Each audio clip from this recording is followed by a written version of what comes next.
Welcome to JP clothing. இன்றைக்கி நம்ம பார்க்க போகிறது காதி காட்டனில் பாக்ஸ் ஃப்ளாரல் எம்ப்ராய்டரி டிசைன். இப்போ நம்ம பார்க்க போகிறது நல்ல வைப்ரண்ட்டான ப்ளூ கலர். இது வந்து பிரிண்ட் கிடையாது, எம்ப்ராய்டரி டிசைன். இதோட டசல்ஸ் பார்த்தீங்கன்னா பிளாக் வித் ப்ளூ கலரில் வந்துடும் நமக்கு. இந்த சாரியோட பாடி பார்த்தீங்கன்னா ஃபுல்லாக எம்ப்ராய்டரி டிசைன் வந்துடும் இந்த மாதிரி. அடுத்து இதோட ப்ளவுஸ் பார்த்தீங்கன்னா இந்த மாதிரி ப்ளைனாக இருக்கும், ப்ளைன் ப்ளூ கலரில் வந்துடும். அடுத்து நம்ம பார்க்க போகிறது பார்டர் க்ரீன் கலர். முன்னாடி காமிச்ச சாரீ மாதிரியே இந்த சாரியும் பாடி ஃபுல்லாக பாக்ஸ் எம்ப்ராய்டரி டிசைன் வந்துடும்.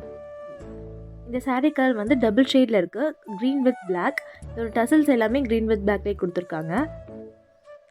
நெக்ஸ்ட் வந்து ப்ளவுஸ் இந்த மாதிரி க்ரீன் கலரில் ப்ளைனாக வந்துடும் உங்களுக்கு இந்த மாதிரி. இப்போ நம்ம ஜேபி கிளாத்திங்கில் காதி காட்டன் சாரீக்கு ஆஃபர் போயிட்டுருக்கு. இந்த சாரீ ஜஸ்ட் 480 rupees தான். இந்த சாரீ உங்களுக்கு பிடிச்சிருந்தா ஸ்க்ரீன்ஷாட் எடுத்து கீழே கொடுத்துருக்க வாட்ஸ்அப் நம்பருக்கு மெசேஜ் பண்ணி உங்கள் ஆர்டர் ப்ளேஸ் பண்ணிக்கோங்க. இப்போ நம்ம கலர்ஸ் பார்த்துடலாம். இங்க் ப்ளூ கலர், நெக்ஸ்ட்டு வந்து டபுள் ஷேட் க்ரீன் கலர். இந்த வீடியோ உங்களுக்கு பிடிச்சதுனா லைக் பண்ணுங்கள், ஷேர் பண்ணுங்கள். எங்கள் ஜேபி கிளாத்திங் சேனலை சப்ஸ்கிரைப் பண்ணுங்கள். அப்போ தான் நாங்கள் போடுற வீடியோஸ் உங்களுக்கு பாப்பப் ஆகும். Hope you like the video and thank you for வாட்சிங்.